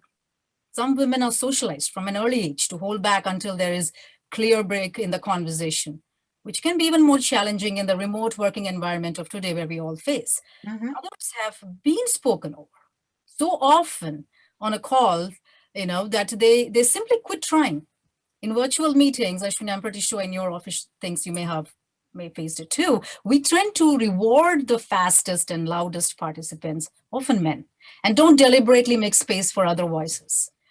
Women have long been adjusting to male-centric work environments and taking steps to fight inequities. Now more men are joining us, reaching across the globe, the gender divide to help us close the gap. Coming to the second question which you asked, Ashwini, these days, all conversations need to be had about each person's expectations within the relationship, regarding gender roles. Women should show, I would definitely stress on this, they should show empathy. Relationships should not be me versus you, should be us as a team. You can't constantly be only considering your own perspective about anything, right? Men typically give instrumental support. That is, they try to provide specific advice as to how to fix a problem. Women, on the other hand, they give more emotional support. That is empathy, sympathy. Very often, that is the kind of support they want for themselves.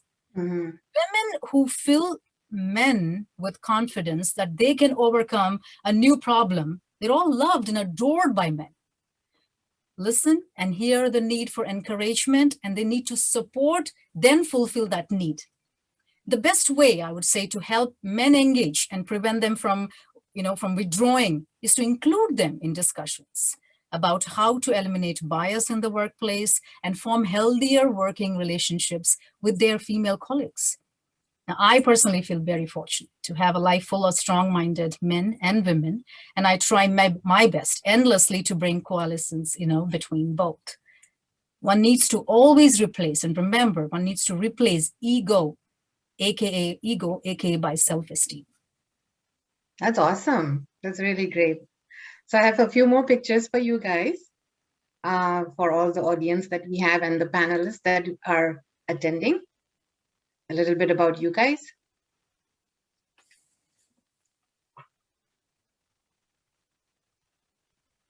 Thank you again. And wow, there is so much to learn from you both. I would really like to end by wishing all the wonderful women across the world and those joining us a happy Women's Day, and appreciating our panelists' time today and your work in the community, also sharing your personal experiences.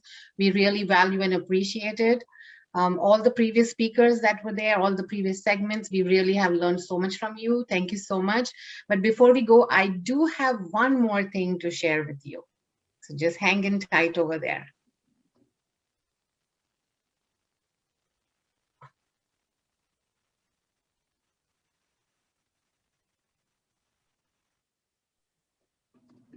Empowering women is one of the things that I would encourage very much. It's because of my experiences observing women, maybe my mom, my wife Pratima, and my daughters, and it definitely gives them enough strength, be it social empowerment, be it psychological, or be it educational. It always leads to something better than what would have been. Just want to share some funny events, when there is help needed for my daughter's hairdo at one of our dance recital. Because Pratima was very busy on that day, so I had to take up the task in making her hairdo and get her ready for the recital. And to your surprise, that day I'm the only man in the green room when all other moms were helping their kids get ready for the recital. But surprisingly, I did a great job, and I got good marks from my daughter and made her happy. And similarly, there are certain things that in my absence, Pratima takes up many tasks at home that there is no need for me to be there at any point of time. So this itself, creates some kind of balance at my place. And I believe it's the same thing for every other family as well. So just wanted to share a couple of things, how such thing really helps me, and I believe, and I'm confident that you and your women at home do the same or feel the same.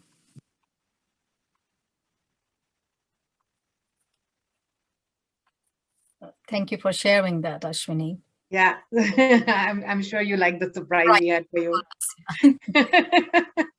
All right, thank you so much. And I'm going to give it over to our co-hosts again, wonderful women, Meena and Aditi.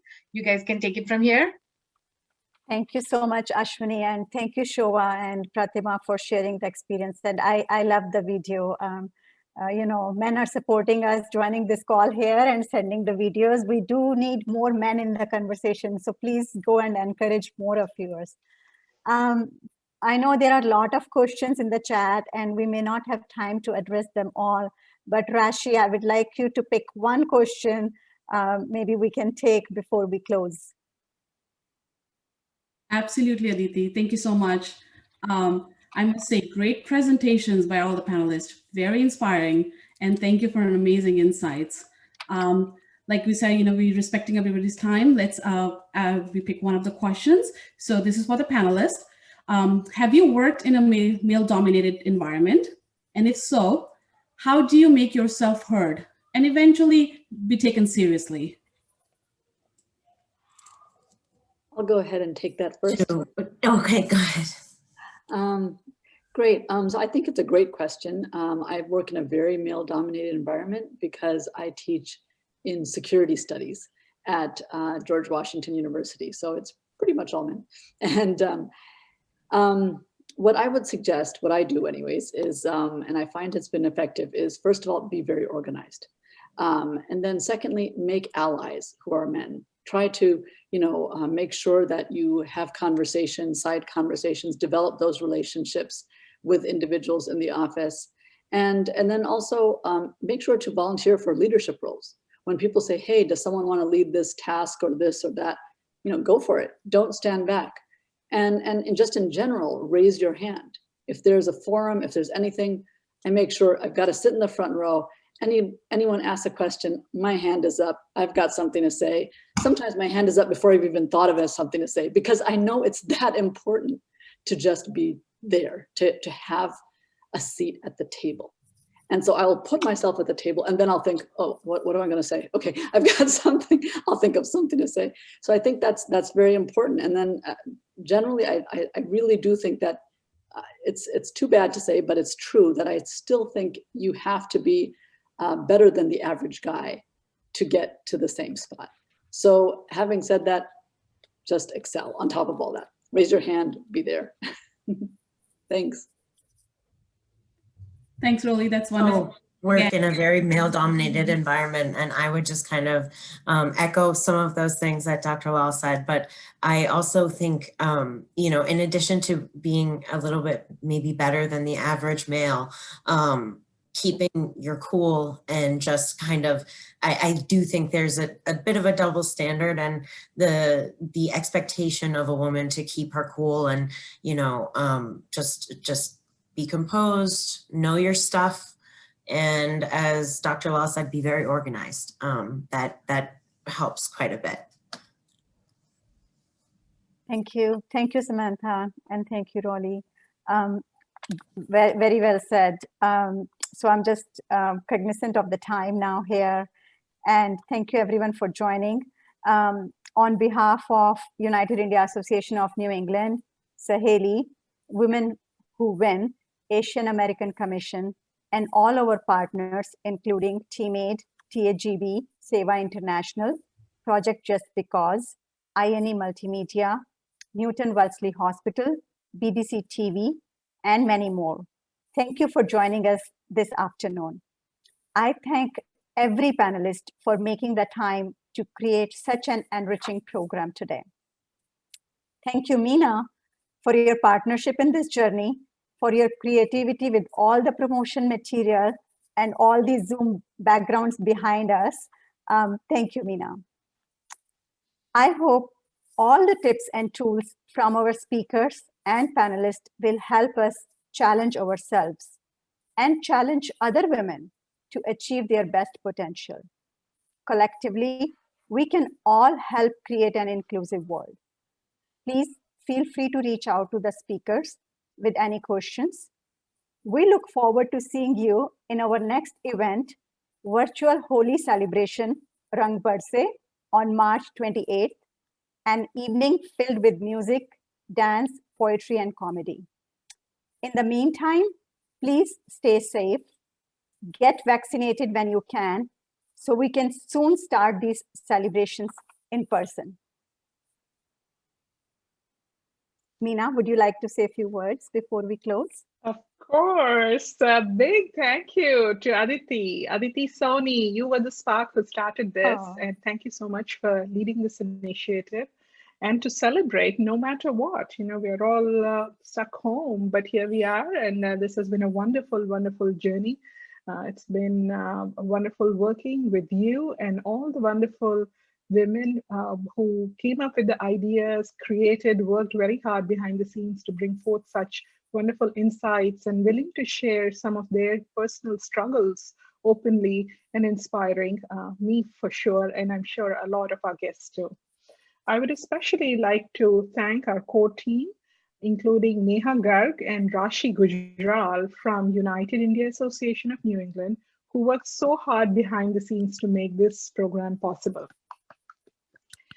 And also my thanks to Sheila Vo and Jay Wong from the Asian American Commission for all their work in pushing some of the material out through social media. I want to thank all of you for joining us this afternoon, and I wish you a wonderful International Women's Day. Be you, be bold, be decisive, be strong, be your brilliant self, and wear the badges of troublemaker and bossy with pride. And as our keynote speaker said, don't stop with a seat at the table, speak up. I had a wonderful time this afternoon. I hope you did too. Have a wonderful evening. Goodbye.